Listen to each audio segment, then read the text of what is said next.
Hey Spurs, we are doing lesson 2 of theme. So yesterday when we read Enemy Pie, we decided that the theme of Enemy Pie was the best way to get rid of an enemy is to make him your friend. Now remember, the theme is the lesson that you're learning from a story. And that was the lesson that we got from Enemy Pie. Now, let's go look at our rubric so we can make sure we're on the right path. Okay. So the rubric for your performance task this week wants you to read a fiction text, think about the character group of characters and events, write or record the main theme, and include 2 to 3 details from the story that support your thinking. Okay, so let's go back to our theme here.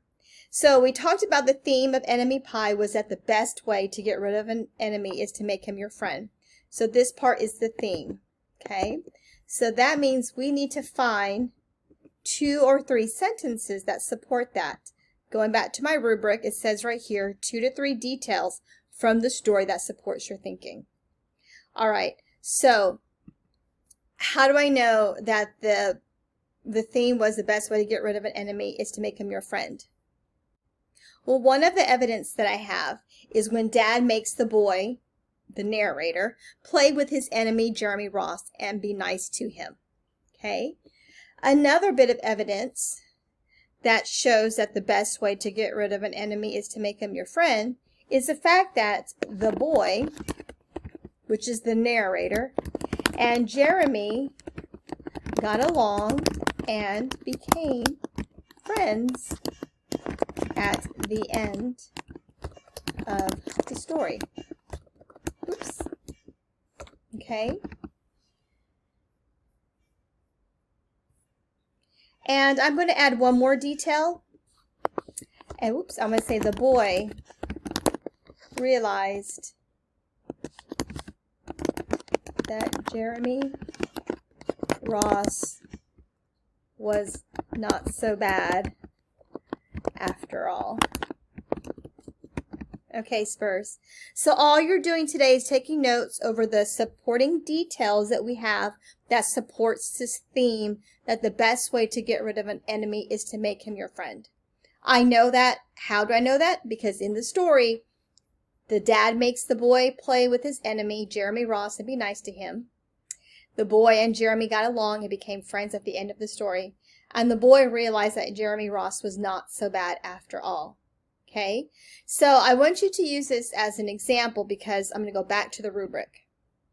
Because for Friday's performance task that you have to turn in, you need to do these 4 things in order to be proficient, to make a 90 to 100%. Okay, so you need to read a fictional text. So when you go to Epic, make sure you get a fiction, a made-up story. Okay, different from last week. We're in fiction this week. Then the student identifies the theme of the story. So every fiction story, there's a theme. There's always a theme. Any Disney movie you watch, there's a theme. There's always some kind of lesson that you learn from a story. Okay, so you're going to look for that theme whenever you're reading your story. If you're having a hard time figuring out that theme, let me know the book that you're reading and I'll work with you through it to try to figure out that theme. Okay, if it's on Epic, that way I can access the story. Student justifies, which means explains, their thinking for choosing the theme and gives evidence from the text to support their thinking. This is what we just did today. We just went and found the supporting details that supports the theme. And then the student uses appropriate punctuations and grammar in their response. Example, capital letters, punctuation, and complete sentences. Handwriting is legible or student type the assignment. I have to be able to read it. So, if you meet 3 of these 4 criteria, you'll get between 80 or 90. If you meet 2 of these 4 criteria, I'll give you 71 to 80%. And if you only meet 1 of the criteria, then I'll give you 70 or less. So let's see.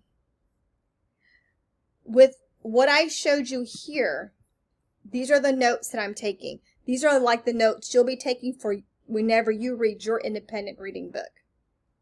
Then tomorrow we will do our shared writing where we take this and we start to put it in a format like this.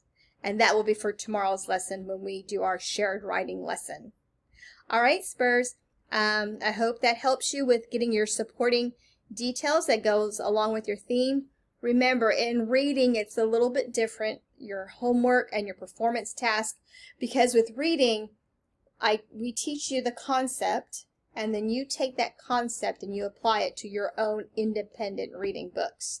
And that's why it's so important, Spurs, for you to continue to read daily, because as you become stronger readers, you can take what you are learning and you apply it to your reading books. And as you get older and your reading level increases, you'll do the same kinds of things, but the kind of material that you're reading gets a little bit deeper. All right, Spurs, you have a great day.